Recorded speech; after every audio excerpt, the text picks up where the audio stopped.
¿Qué tal? Muy buenos días. Gracias a Dios, aquí estamos. Y para mí es un placer poderte compartir lo que el Señor me ha permitido preparar. Es una bendición lo que nos deja ver ahí en este libro, en esta hermosa carta de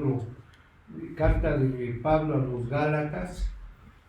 Y la semana pasada vimos pues la primera parte de esta que se tituló Libertad en Cristo o Libres en Cristo, y vamos a continuar hoy.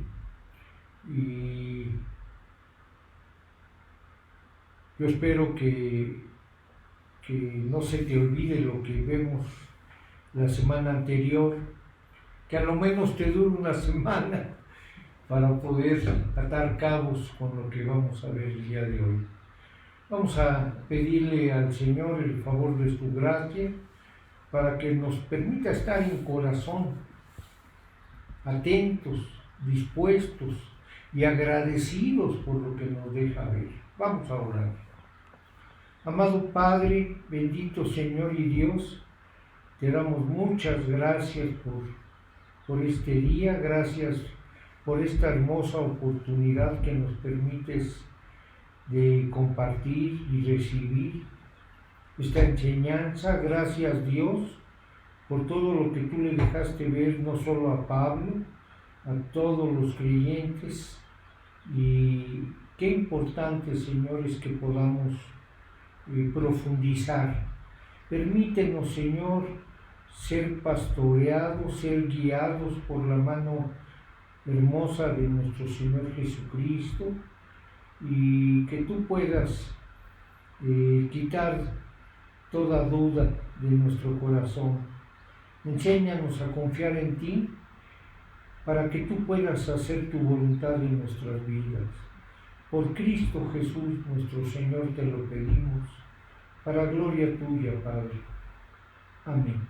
Amén. Bueno, pues como veíamos entonces hace 8 días, la guerra contra el Evangelio comenzó desde el primer siglo del cristianismo. Apaguen sus teléfonos, por favor. Comenzó en el primer siglo del cristianismo contra la verdad del Evangelio. Pareciera mentira que en cuanto aparece el cristianismo, inmediatamente el diablo saca la cabeza. Por eso Pablo dice allá en Gálatas capítulo 1, versículos 6 y 7: Estoy maravillado de que tan pronto os hayáis alejado del que os llamó por la gracia de Cristo, para seguir un evangelio diferente. No que haya otro, sino que hay algunos que os perturban y quieren pervertir el evangelio de Cristo. Ya hablábamos de los judaizantes, ¿verdad? Sí. Hace 8 días. Muy claro lo que estos tipos, sin duda patrocinados por el diablo. Jesús dice muy claramente: el que no es conmigo es en mi contra. Tú mismo, si no estás con todo con él, sin darte cuenta, puedes estar en contra. No se trata de lo que sentimos, ni de lo que creemos, ni de lo que pensamos. Es que aún sin darse cuenta, puedes estar siendo usado como estos judaizantes. Y Pablo dice: no puedo creerlo. No puedo creer que ustedes estén desviando tan rápido. Por eso la frustración y enojo y preocupación que tenía Pablo. Dice: no puede ser que hayan cambiado tan fácilmente a escuchar a estos falsos maestros, porque ahora Ahora el Evangelio se encuentra en juego. Y entiende, por favor, si el Evangelio está en juego, tu salvación está en juego. Porque fuera del verdadero Evangelio no hay salvación. Así que, naturalmente, Satanás y todos sus secuaces, ¿verdad?, siempre estarán tratando de desvirtuar, tergiversar el mensaje del verdadero Evangelio. Los evangelios falsos abundan en nuestro mundo. Lo hicieron entonces y así lo hacen hoy día, hasta la fecha. Todos son de una u otra forma, como tú lo vas a poder detectar, un mensaje que dice que tu salvación de alguna manera depende de ti. Ese es el sello. Ese es el error. Y qué fácil es poder sembrar en tu corazón que algo tienes que hacer.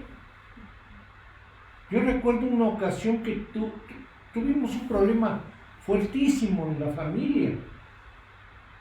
Y a una persona, cuando se enteró del problema, me dice, ¿qué hacemos? Le dije, vamos a orar. Oramos. Y al terminar me dice, ¿y ahora qué hago? A mí me dejó ver cómo todos traemos el querer hacer algo. Y lo peor de todo es que creemos que lo que hacemos puede agradar. ¿Te das cuenta cómo esto que sembró el diablo lo traes hasta el fondo? Tienes que hacer algo, alguna obra, pasar por esta ceremonia, cumplir con estos sacramentos, unirte a esta iglesia, bueno, incluso bautizarte. Si no, no eres salvo. Todos los evangelios falsos incluyen obras. Y que tú hagas algo. Ahora, lo que ocurría en Galacia tenía un efecto desastroso. Ahí en Gálatas 4:17, fíjate lo que dice Pablo. Tienen celo por vosotros, pero no para bien, sino que quieren apartaros de nosotros para que vosotros tengáis celo por ellos. Y en el versículo 16, fíjate cómo dice. Me he hecho, pues, vuestro enemigo, por deciros la verdad. ¡Wow! Está hablándole Pablo a los Gálatas, y toda esta gente no podían ni creer ni aceptar el evangelio verdadero como es, porque ya habían llegado estos falsos maestros a hacer ruido. Pero qué fácil, te repito, es moverte el tapete y patrocinarte que tú tienes que hacer algo. ¿Sabes por qué? Porque tú quieres llevarte la gloria y quieres hacer algo. Eso ya lo sembró el diablo. Tú tienes que hacer algo. Y si llega alguien y te lo dice, prende la semilla inmediatamente. Y Pablo les habla con la verdad y se vuelve hasta enemigo de estas iglesias. ¿Cómo crees? Bueno, esto es lo que hacen los falsos maestros. Se meten en las congregaciones y empiezan a generar división, a sembrar cambia esta actitud, donde de repente ves que la gente ya no es la misma, ya no es la misma. Eso es lo que hacen estos falsos maestros. Si nos vamos al capítulo 6, versículo 12, ahí leemos: Todos los que quieren agradar en la carne, estos os obligan a que os circuncidéis, solamente para no padecer persecución a causa de la cruz de Cristo. todos los que quieren agradar en la carne. A Dios no lo vas a agradar nunca en tus fuerzas. Nunca. Por eso comenzamos diciendo, ni Lutero, ni Job, ni Pablo, ni cualquiera que haya alguna vez experimentado el cómo justificarse ante Dios, se dieron cuenta que no había nada en uno para agradar a un Dios santísimo y uno pecadosísimo. ¿Con qué lo vas a agradar? ¿Con qué te vas a justificar? Todos los que quieren agradar en la carne os obligan a circuncidarse, solamente para no padecer persecución a causa de la cruz de Cristo. O sea, en el fondo es que esta gente nunca quiso agradar a Dios, los falsos maestros. Querían ellos ser reconocidos. Ellos decían, si ustedes se circuncidan, esto les va a permitir permanecer en las comunidades judías. Como me hace acordar aquel pasaje donde que era ciego de nacimiento, ¿verdad? Dice que si reconocías que Jesús era el Cristo, el Mesías, te echaban de la sinagoga, ¿no? Y mucha gente por eso no lo hacía, porque queremos el reconocimiento de la gente. ¿No te has visto? Si Pablo no hubiera escrito Gálatas, el cristianismo simplemente sería otra secta judía más. Y la paz de todo el mundo occidental, créeme, sería otra. No habría los conflictos que hay. Y luego en el mismo versículo 12 dice, y no quieren ser perseguidos por los judíos. Así que añaden la ley a la gracia. O sea, como no está completa esta cuestión de la gracia, pues hay que añadirle obras, ¿no? Sí, eso lo puede pensar la persona que no quiere entregar su vida a Cristo. No, pues como así nomás, hay que hacer algo. Como esa persona que me decía, ya oré, ahora ¿qué hacemos? Tú no puedes hacer nada.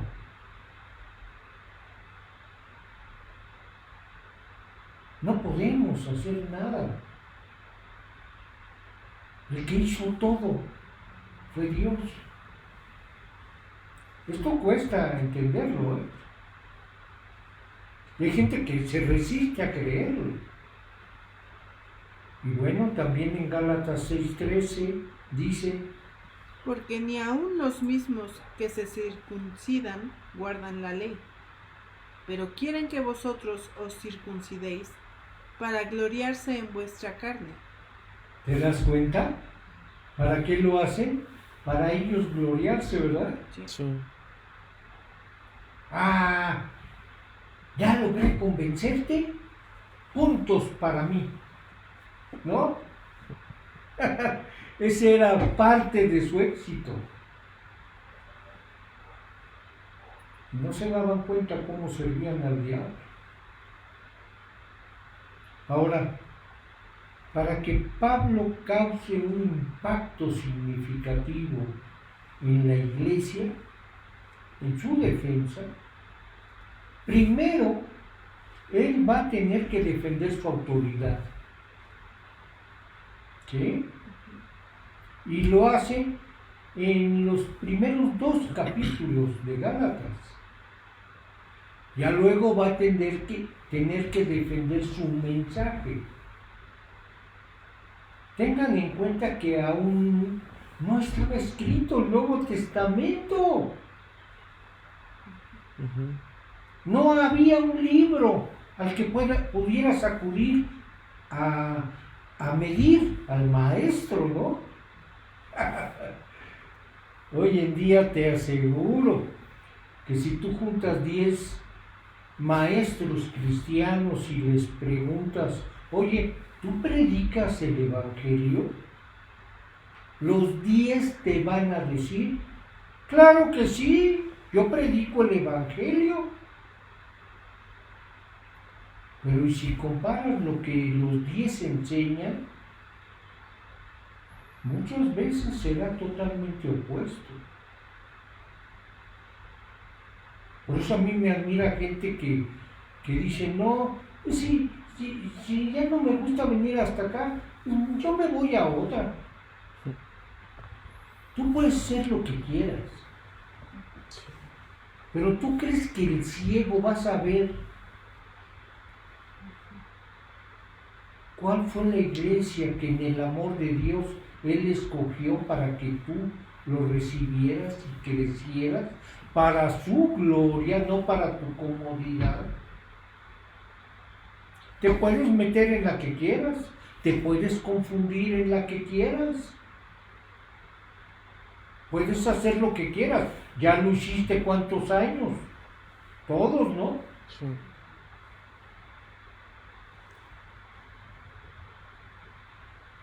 Todos te dirían que predican el Evangelio.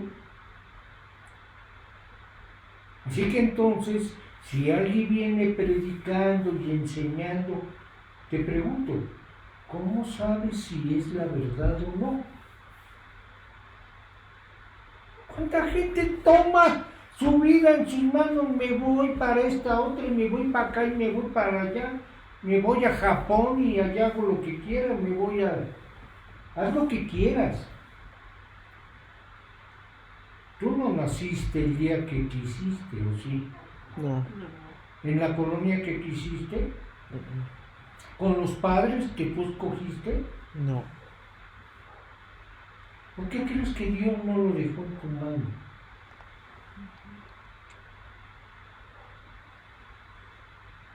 ¿Cuánta gente hay que no aprecia la iglesia donde nació de nuevo? Esa gente, el diablo la puede revolcar, llevándosela a donde quiera, con la idea que quiera, y como a estos. Pero aquí Pablo, a los que quedaban, les tuvo que hablar fuerte. Y por eso tuvo que decir, me he hecho vuestro enemigo, por hablarles claro. Si no tienes lo que hoy tenemos, el Nuevo Testamento, ¿cómo podía Pablo presentarse y exigir que aceptaran su autoridad? A ver, pregúntate. Su autoridad es crítica en este momento, ¿no? Sí. Así que los falsos maestros lo que ellos harían sería primero denunciar al apóstol Pablo, que fuera él una autoridad, ¿sí? Y Pablo lo que va a hacer es defender esa autoridad que Dios le dio. Y luego va a defender su mensaje. Primero defiende su legitimidad como apóstol. Y eso lo hace en el primer versículo. ¿Sí? Él quiere establecer en este pasaje tres cosas. Su autoridad, en primerísimo lugar. En segundo, su mensaje. Y en tercer lugar, sus motivos. ¿Ok? Sí. Su autoridad, su mensaje y sus motivos. Primero, su autoridad. Y esto viene en los versículos de Gálatas 1, versículos 1 y 2 nuevamente. Pablo, apóstol, no de hombres ni por hombre, sino por Jesucristo, y por Dios el Padre que lo resucitó de los muertos, y todos los hermanos que están conmigo, a las iglesias de Galacia. ¿Cómo defiende Pablo su autoridad? Bueno, primeramente él da su nombre. ¿Por qué? Porque él fue el que los ganó para Cristo. ¿Sí? Ya se habían olvidado también. Él los ganó para Cristo. Lo conocían. Y luego presenta su título. Pablo, apóstol. ¿No? Sí. No lo discute. Él era un apóstol. Y ellos sabían el trabajo sobrenatural que Dios había hecho en la vida de ellos a través de ese apóstol. Si se bajan un poquito más, en el capítulo 1, versículo 14, ahí hay un poco de su testimonio. Y en el versículo 13 dice que en su anterior manera de vivir, en el judaísmo, persiguió a la iglesia de Dios. Él trató de destruirla antes de recibir a Cristo. Y dice el versículo 14: En el judaísmo aventajaba a muchos de mis contemporáneos en mi nación, siendo mucho más celoso de las tradiciones de mis padres. Él, antes de convertirse, de recibir a Cristo, él era un fariseo, en el nivel más extremo de atención a la ley.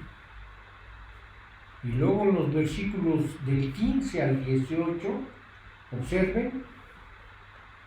Pero cuando agradó a Dios, que me apartó desde el vientre de mi madre y me llamó por su gracia, revelar a su Hijo en mí, para que yo lo predicase entre los gentiles, no consulté enseguida con carne y sangre, ni subí a Jerusalén a los que eran apóstoles antes que yo, sino que fui a Arabia, y volví de nuevo a Damasco. Después, pasados 3 años, subí a Jerusalén para ver a Pedro, y permanecí con él 15 días. ¿Cuántas veces habrás leído esto y no entiendes nada? Pablo dice ser un apóstol. Sí. Pero no un apóstol que lo discipularon en la iglesia, ¿sí? En el seminario teológico de Jerusalén, no. Él no se discipuló con ningún apóstol. Él no era un apóstol de segunda generación, ¿sí? Él fue escogido por Dios, fue llamado por Jesús en el camino a Damasco. Y luego fue enseñado por Jesús en el desierto de Arabia, a través de una revelación directa por Jesucristo. Él es un apóstol. Ellos cuestionaron esto como una forma de desacreditar lo que él enseñaba. ¿Sí? Qué curioso cómo trabaja el diablo, ¿no? Él va a atacar la imagen del que te habla con la verdad. Sí. ¿Sabes por qué? Porque lo que está en juego es tu alma. ¿Por qué crees que no le apunta a otro? Le diré al pastor y dispersaré a las ovejas. Mucha gente esto no lo cree porque no lo vive. Así somos de ciegos. Y aquí, contra el mismo apóstol Pablo y su imagen, que lo estaban desacreditando. ¿Por qué? Porque atrás de ellos estaban las almas de todos los Gálatas y todas las iglesias. Eso era lo que estaba en juego. Ahora yo te pregunto, ¿qué es un apóstol? ¿Verdad que no lo sabes? ¿Sí lo sabes? Hoy en día, en serio, te puedes encontrar una persona que te entrega su tarjeta, Perico Sánchez, apóstol, ¿qué? Yo sí he visto, Sí. Ándale, vete a seguirlo. Ándale, toma tu vida en tus manos. Juega con tu alma y tu eternidad. ¿Qué es un apóstol?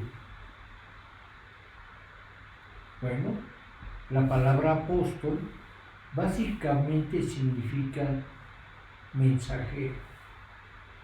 Un mensajero. Pablo lo usa a menudo para identificarse porque los lectores del Nuevo Testamento entendían mejor el concepto.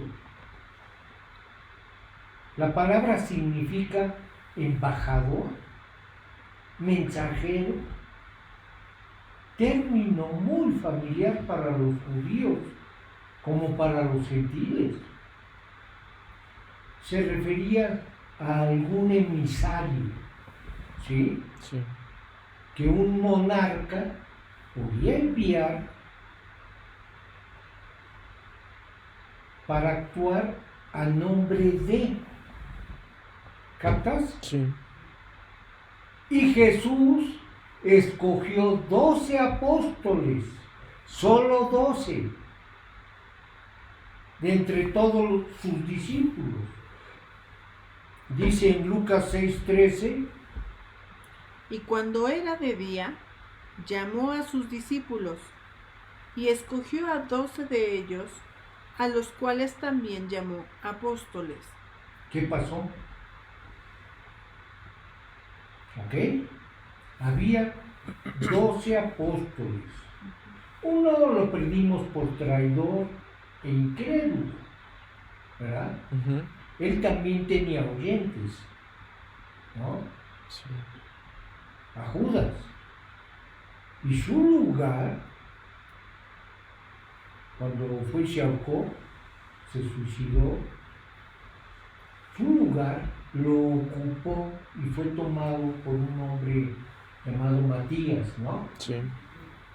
Ahí está en el capítulo 1 del libro de Hechos.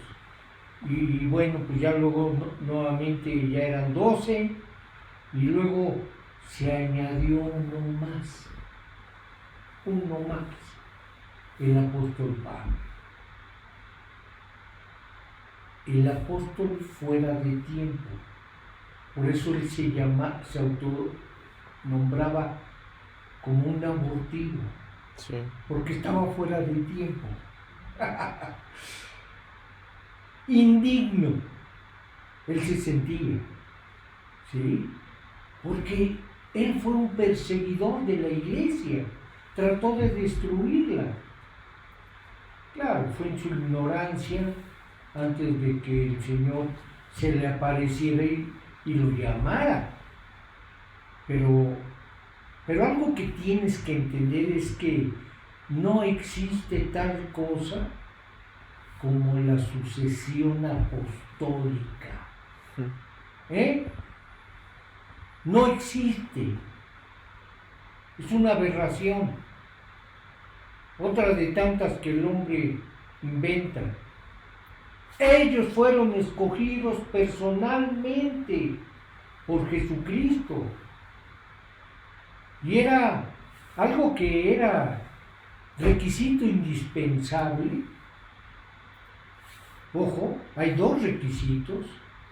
Uno era tenerlo que haber visto vivo a Jesucristo después de su resurrección. ¿Sí?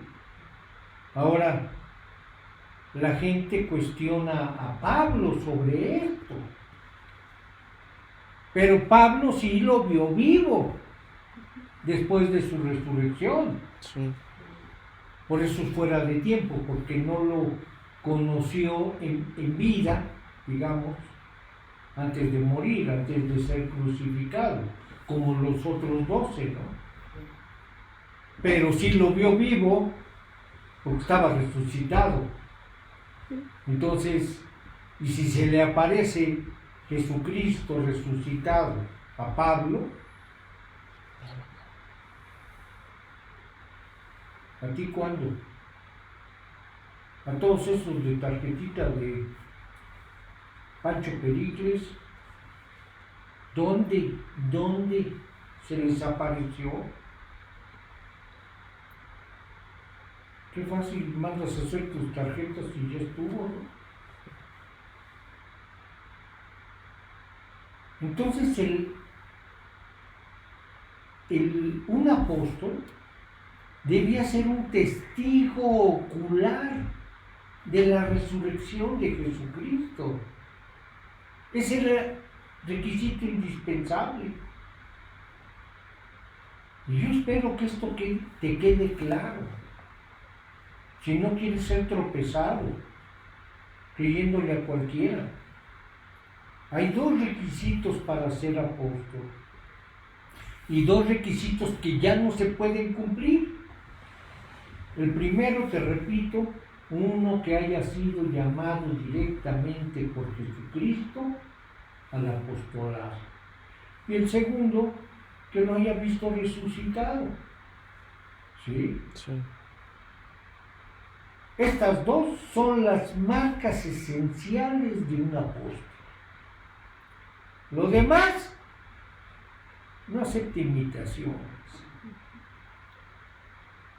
Los apóstoles son el fundamento de la iglesia, la base, los cimientos de la iglesia. Fíjate que dice Efesios 2:20. Edificado sobre el fundamento de los apóstoles. ¿Qué pasó? Edificado sobre el fundamento de los apóstoles. ¿Sí? ¿Cuándo echas los cimientos?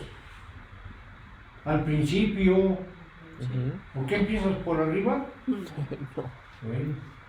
No. Ay, arquitectos. No, ¿verdad? Los pones en un principio. Y ahorita pues ya no los necesitamos. Si está puesto el fundamento. Pero si ya vas en el tercer piso o en el penthouse, pues ya no lo necesitas, ¿no? El Nuevo Testamento es la doctrina de los apóstoles, ¿sí? El Nuevo Testamento, escrita bajo inspiración del Espíritu Santo. Hechos 2:42 nos dice que los primeros creyentes se juntaban en casas. Hoy todo el mundo quiere ver templos. ¿Saben por qué en casas? Porque en las casas es donde se cuecen las habas.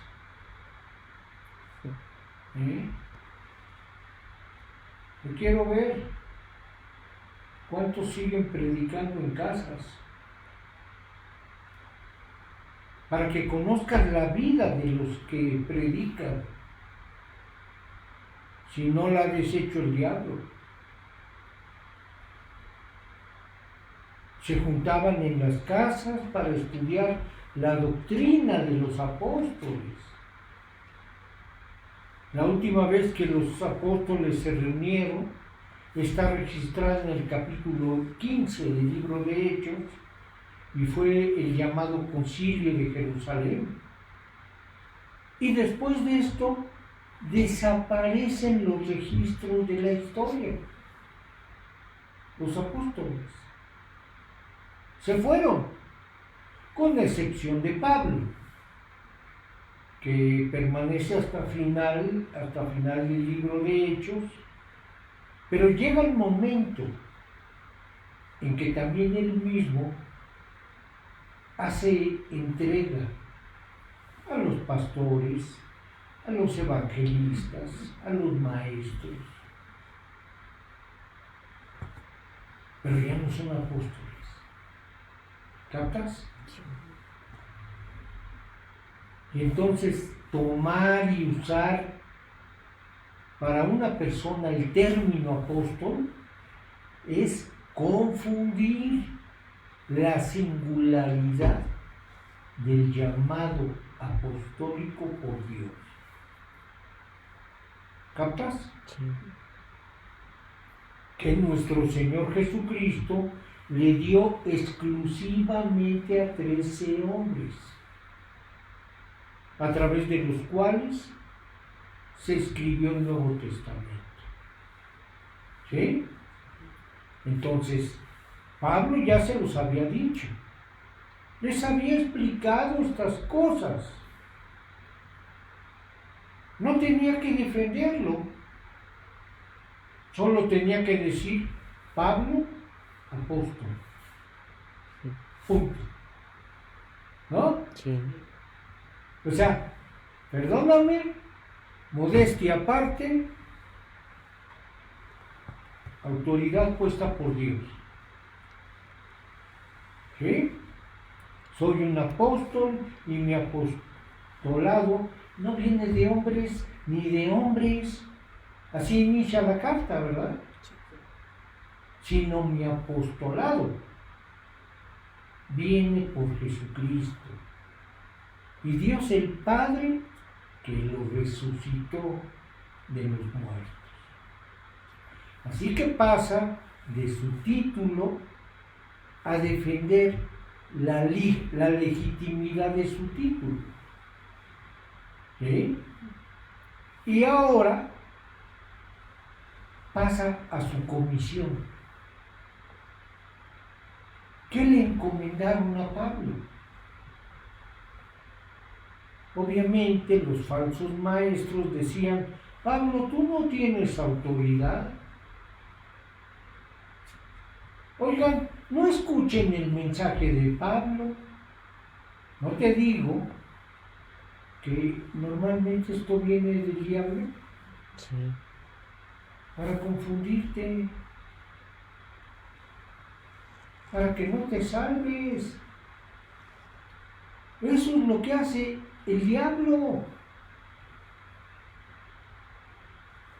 Ataca la imagen del que te predica la verdad. Ahí tú verás si le crees. Decían: porque este no es un apóstol real. Y sin duda varios fueron tropezados, se apartaron. Pero nosotros sabemos que eso simplemente no era cierto, ¿verdad? La gente de la circuncisión seguía sus pasos, tanto que incluso, bueno, se volvió esto un movimiento, ¿sí? Allá en el capítulo 2, creo que 17, vamos a ver que hasta se les llama el partido de la circuncisión. Decían ellos, ya se salió Pablo de tal iglesia, ya va para tal pueblo, vamos a entrar ahora nosotros y a confundir la doctrina. Y entonces Pablo los enfrenta, porque no solo están afectando su mensaje, ¿sí?, sino están atacando su autoridad. Y su autoridad no venía de hombres, ¿sí?, ni por medio de hombres. No fue una votación, no fue voto por voto, ¿verdad? Fue Dios. Y él decía, mi autoridad viene por Jesucristo mismo. Pablo dice en el versículo 1, Pablo, apóstol, no de hombres, ni por hombres, sino por Jesucristo y por Dios el Padre, que lo resucitó de los muertos. O sea, Dios el Padre resucitó a Cristo de entre los muertos, ¿verdad? Sí. Y al resucitar a Cristo, Dios Padre estaba afirmando la autoridad de Cristo. Y lo está declarando Hijo y Señor. ¿Sí? El único camino a la salvación a través de la resurrección. Entiéndelo, por favor. La resurrección son las credenciales de Dios. ¿Captas? Sí. ¿Dónde podemos ver a Dios? En que Él levantó a Jesucristo de los muertos. Por eso te decía, el muerto no puede dar vida a otro. Pero Dios, que está más que vivo y con poder, Él levantó a Jesucristo de los muertos. Esas son las credenciales de Dios sobre nuestro Señor Jesucristo. ¿Sí? Y el llamado al apostolado de Pablo son las credenciales de Cristo al apóstol. No sé si te logras dar cuenta, pero aquí estamos viendo una cadena de mando vertical. Dios, cabeza de Cristo, Cristo, cabeza de Pablo. Ahí está muy clara la cadena de mando. Y lo que Pablo está diciendo es, esta es la cadena de autoridad. Porque yo no soy apóstol puesto por hombres. No necesité tu voto. Porque yo no ando buscando agradar a los hombres. Me está mandando Jesucristo, quien fue enviado por el Dios Padre. Y por cierto, la resurrección fue la validación de Dios sobre el trabajo de Cristo. ¿Sí tienes claro esto, verdad? Sí. Ese resucitarlo está hablando de que se agradó de Él. Además, la resurrección de Cristo de entre los muertos fue la inauguración del nuevo pacto. Ojo con esto, bien importante. Lo antiguo terminó con el sacrificio final, con la muerte de Jesucristo en la cruz. El sacrificio supremo fue Cristo en la cruz. El velo se rasgó, tú lo sabes, y de arriba para abajo, dice. El que metió ahí la mano fue Dios. El camino quedó abierto. Ese velo que separaba el lugar santísimo del santo. Ya había acceso al Santísimo. Y el que lo abrió fue Dios. No hubo necesidad de sacerdocio, ni de sacrificios, ni de la ley de Moisés. Todo eso se fue. Hay que entenderlo. No más sábados, no más días de fiesta, no más particulares alimenticias, incluso la última Pascua. Jesucristo la transformó en la última cena, en una cena de comunión. La antigua era terminó en la cruz. Terminó. Y la nueva era comenzó con la resurrección. ¿Captas? Sí. Y una de las cosas que debes entender es que tú no necesitas regresar a lo antiguo. Una vez habida la resurrección, Jesús fue el templo que acabó con los templos. Fue el sacerdote que acabó con todos los sacerdotes. Él fue el sacrificio que acabó con todos los sacrificios. Entonces, ¿por qué mencionarías la circuncisión? ¿Por qué mencionarías los rituales, las fiestas, los sábados? Que son, como dice Pablo en Colosenses, son simplemente sombras de lo que habría de venir.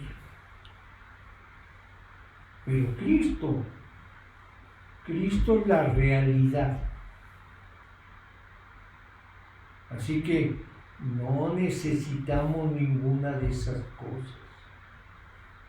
Es por eso que tú no tienes, como algunas iglesias cristianas, entre comillas, ¿no?, que demandan el bautismo como un requisito de salvación.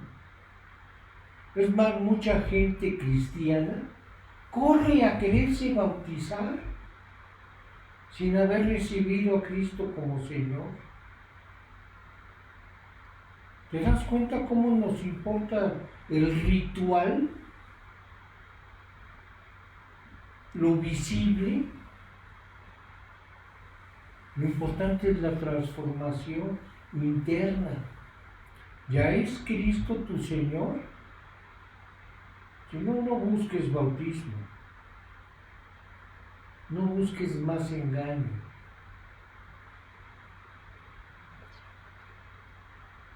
El nuevo pacto con Dios se llama gracia y paz. Perdón, gracia y fe. ¿Por qué? Porque Él pone toda la gracia y tú tienes que tener fe. La fe es la mano que recibe. Cuando tú no vas a recibir algo, no extiendes la mano, ¿verdad? No. Viene Jesucristo y te ofrece la salvación por gracia. Él la pone y tú tienes que extender la mano de la fe que lo recibe. ¿Captas? Sí. Y cuando los apóstoles comenzaron a predicar después de la resurrección, en el libro de Hechos. Tú lo puedes ver en los capítulos 2 o 3 hasta el 17. ¿Qué predicaban ellos en el libro de Hechos? La resurrección. Nada más. La resurrección una y otra vez. La nueva era ha llegado. Y predican que la nueva dispensación era que Dios salvaba a los pecadores que ponían su fe en Jesucristo, como el que había hecho todo lo que había de hacerse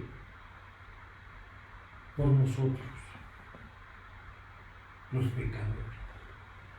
Por eso es importante que entiendas esto, para que te des cuenta que ninguna de tus obras agradan a Dios.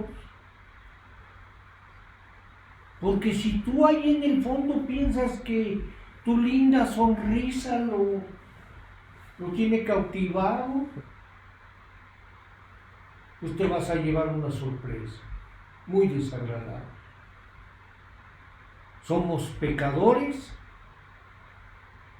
y el gozo de Dios está en ver a Jesucristo en tu corazón. Ese es el gozo que Dios tiene. Esa es la resurrección. Él ve al resucitado en tu corazón y dice, este pasa.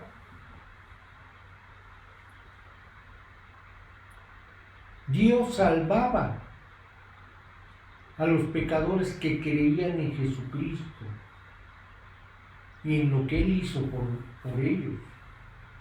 Todo lo que la justicia de Dios demandaba en la ley, Cristo lo cumplió.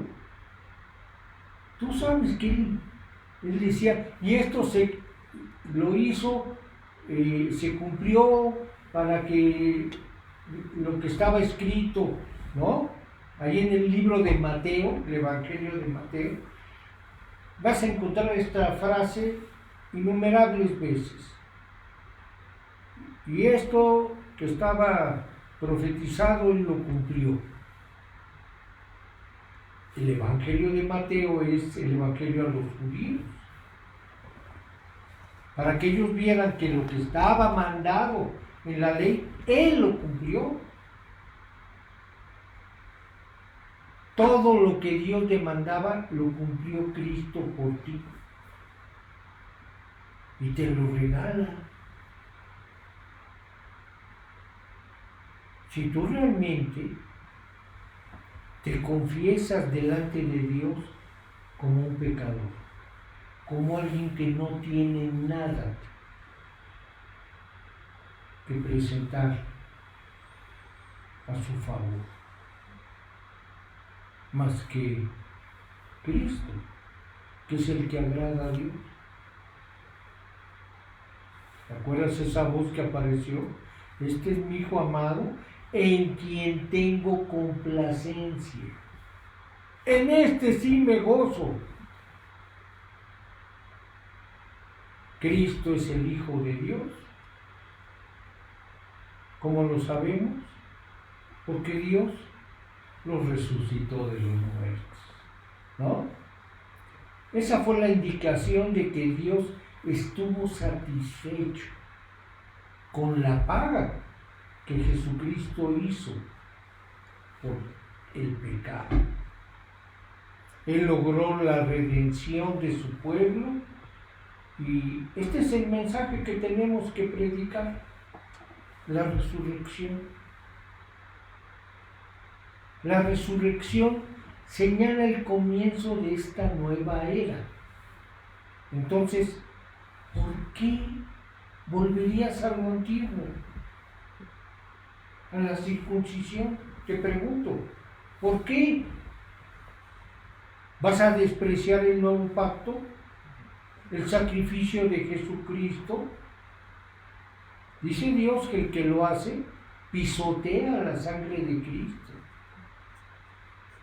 Así que Pablo es un apóstol con una comisión que le fue delegada por Jesucristo en el camino a Damasco. Y su autoridad viene de su título como apóstol y de su comisión dada por Jesucristo en persona. ¿Sí? Sí. Y en tercer lugar, su autoridad viene de su asociación. Esto es bien importante y muy bonito. Versículo 2 dice, y todos los hermanos que están conmigo. ¿Sí? Sí. Y todos los hermanos que están conmigo, todos los demás predicadores con él eran hermanos. Pablo en sus cartas da el nombre de estos colaboradores, ¿no? Se alegra con Bernabé, con Silas, con Timoteo, ¿sí? Etcétera. Se alegra por la asociación con otros hermanos. Y por cierto, esto nos indica que el Evangelio tampoco fue una ocurrencia de una persona. ¿Sí? No es Pablo y yo solito. No son solo mis chicharrones truenan, ¿verdad? No es tu idea del Evangelio. Hay muchos otros hermanos, dice Pablo, que están aquí conmigo y que piensan exactamente como yo. Y además habían comprobado que Jesucristo estaba vivo. ¿Cómo? Porque al hacerlo tu Señor, Él empieza a transformar tu vida. Ese testimonio es la señal de que Él está vivo. Cuando alguien ve tu vida, ve a Jesucristo resucitado, tú no eres salvo. Eres un oyente, ¿no? Y eso no salva.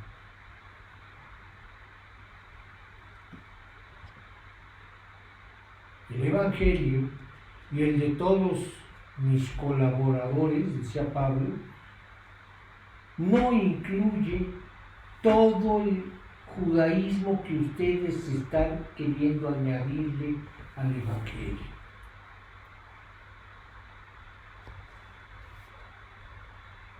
Ahora, sí contemplan obras buenas como resultado, ya lo habíamos dicho hace 8 días, como resultado de la salvación, ¿no? Sí. Las obras que Dios preparó de antemano para que anduviesen en ella. Pero empieza diciendo, porque por gracia sois salvos por medio de la fe, y esto no de vosotros, pues es don de Dios. ¿Sí? Porque somos hechura suya, creados en Cristo Jesús para buenas obras, las cuales Dios preparó de antemano para que anduviésemos en ella. El hecho de predicar el Evangelio como Dios manda es la buena obra de Dios, no fue una ocurrencia mía, fue la comisión que me encargó. ¿Estamos? Sí.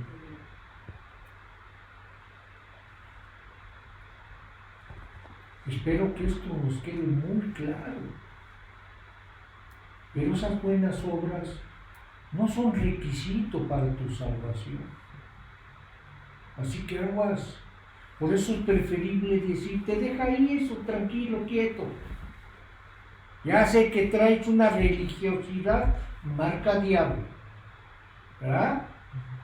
Aguas. Mejor no hagas nada. Nada más entrégale tu vida a Dios.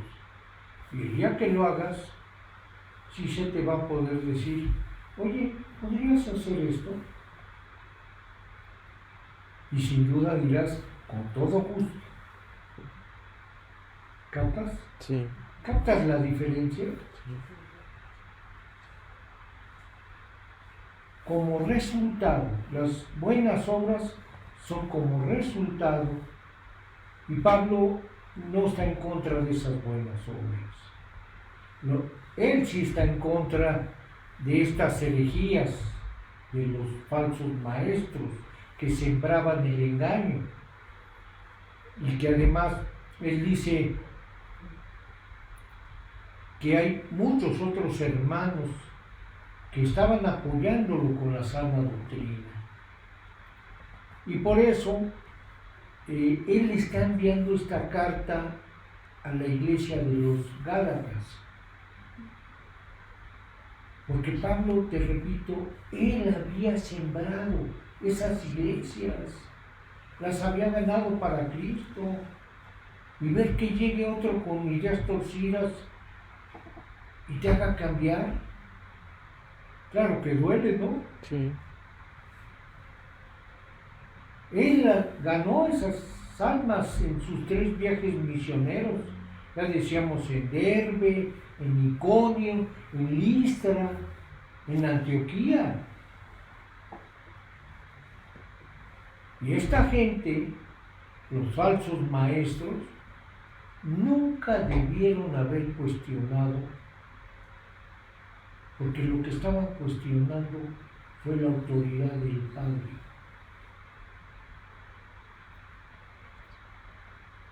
Ahora veamos los versículos 3 y 4. Gracia y paz sean a vosotros, de Dios el Padre y de nuestro Señor Jesucristo, el cual se dio a sí mismo por nuestros pecados, para librarnos del presente siglo malo, conforme a la voluntad de nuestro Dios y Padre. Ojo con esto. Gracia y paz. Y deben entenderse de esta manera.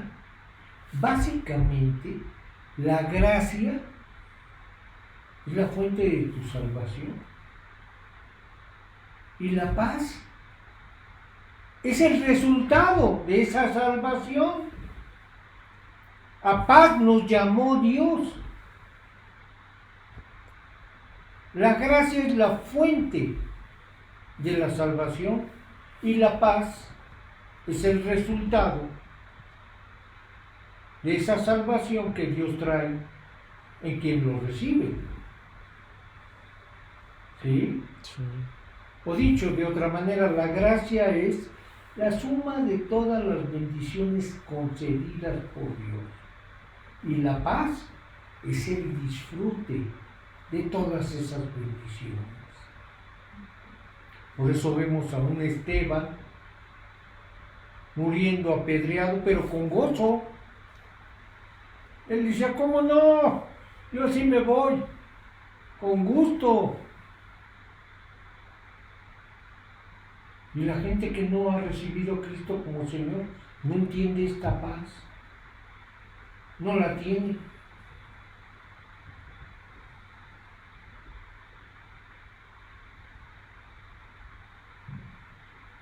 Yo espero que tú puedas voltear a tu interior y ver verdaderamente sorprenderte a ti mismo de la nueva criatura que Dios está formando en tu interior. Ese es el recibo. Cuando tú compras algo y no te lo pueden entregar en el momento, te dan un recibo. ¿No es cierto? Sí. Sí. La salvación es así. Dios dice, si tú aceptas a Cristo y le entregas tu vida a Él como Señor de tu vida, tú vas a ir al cielo. ¿Cómo lo sabes? ¿Cómo puedes estar seguro de ello si todavía no te has ido? Que alguien me dé un recibo. Dios dice, ¿sabes cuál es tu recibo? Un recibo inequívoco, una nueva vida. Una nueva vida. Una vida transformada. Si tú verdaderamente aceptas a Cristo como Señor y Salvador tuyo, por fe, dice, de modo que si alguno está en Cristo, nueva criatura es, no será, es. Las cosas viejas pasaron, he aquí todas son hechas nuevas. Todo el que me reciba como Señor, yo lo hago una nueva criatura. ¿Sí? Tú deberías sorprenderte de lo que Cristo esté haciendo en ti. Si no ves cambio, no hay recibo, no entró, porque no le abriste la puerta, porque no quieres entregarle tu vida, por incrédulo. Esa es la garantía. Y claro, ese recibo da paz. Tú imagínate que vas y compras algo carísimo y le diste todo lo que tenías, pero no lo tienen en existencia. Pero te entregan un recibo con sellos, firmas. ¿No te da paz? Sí. Y tienes paz en cuanto a tu eternidad, en cuanto a tu salvación, o te la estás jugando. Esa es la garantía, el cambio que Dios puede producir en tu vida. La garantía de que verdaderamente has apropiado la salvación como Dios manda. A Dios le interesa tremendamente tu salvación. Dice el versículo 5. A quien sea la gloria por los siglos de los siglos. Amén. Hace rato lo decíamos, ¿no? ¿A quién debe ser toda la gloria? Al que lo dio todo. A quien sea la gloria. Dios no solo quiere que tú experimentes gozo y paz, sino que entiendas que este regalo de salvación es para su gloria. Para que toda la eternidad digamos, Dios, completamente tú compraste mi regalo de salvación. Tú lo pagaste todo. Si yo le añado obras, ya no es todo para la gloria de Dios. Ya te la estoy queriendo robar. ¿No es cierto? Sí. Es un insulto. Las obras. Es un insulto querer añadirle que el que tú, que no pudiste cumplir con nada, ahora quieres hacer algo para adornar lo que Dios hizo. Es un insulto querer meterle obras a la salvación. Es decir, Dios, perdóname, pero la verdad, tu muerte en la cruz no fue suficiente. No es la gran cosa.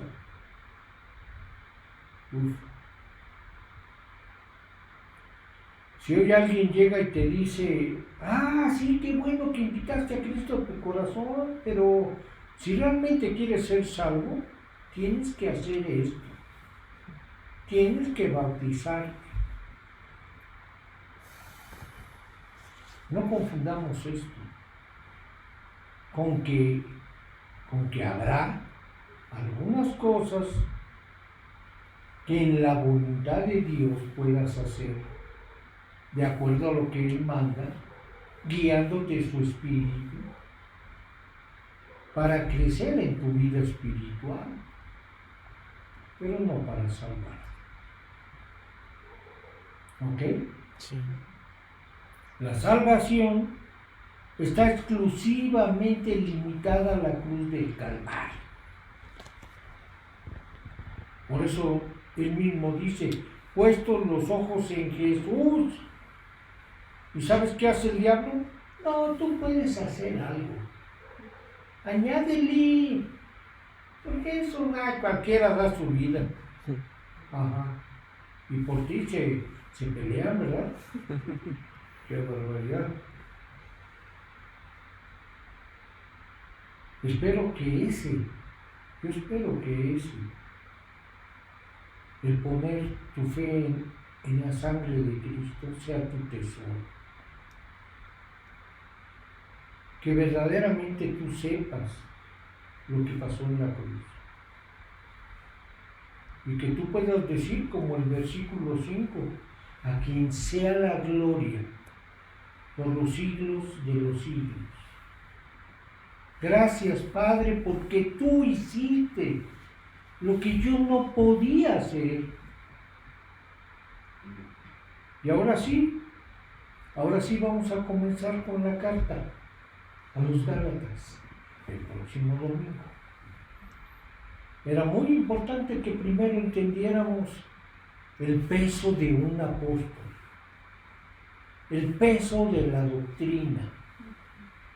Y yo espero que también ustedes entiendan lo importante que es que crezcan en su conocimiento de la doctrina. Porque Dios quiere que todos sus hijos conozcan profundamente la palabra de Dios y particularmente el Nuevo Testamento, el Nuevo Pacto. ¿Ok? Sí.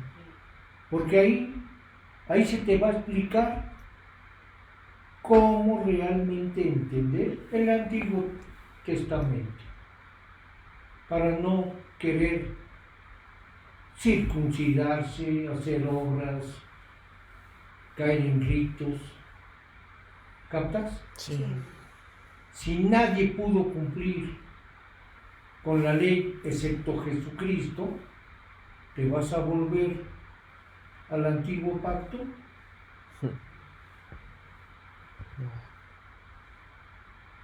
Ahí es donde los apóstoles se dedicaron a dejar claro en el Nuevo Testamento cuáles pueden ser las trampas en las que tú puedes caer si no entiendes lo que es el auténtico mensaje del Nuevo Testamento, del Nuevo Pacto, del velo abierto hasta el día que Él regrese. Y les va a hacer mucho bien si van leyendo lo que resta del capítulo para el próximo domingo. Así que si hay algún verdadero Padre al cual agradecer y honrar, a Él se haga gloria. Vamos a darle las gracias. Vamos a orar. Amado Padre, bendito Señor y Dios, muchas gracias por esta hermosa explicación. Muchas gracias, Señor, por mostrarnos parte de los peligros que hay de confiar en nuestras obras, de confiar en nosotros mismos, porque no hay nada en nosotros que te agrade. Por eso tú tienes que ver a Cristo en nuestro corazón, sentado en el trono, como el Señor de nuestra vida. En tu Hijo amado, verdaderamente tienes complacencia. Y cómo no, si Él dio su vida por nosotros. No hay nada que se le iguale, Señor, ni que añadirle. Ayúdanos a entender esto, Señor, porque no queremos robarte la gloria. A ti, Padre, y al Cordero, toda la gloria por los siglos de los siglos. Amén. Amén.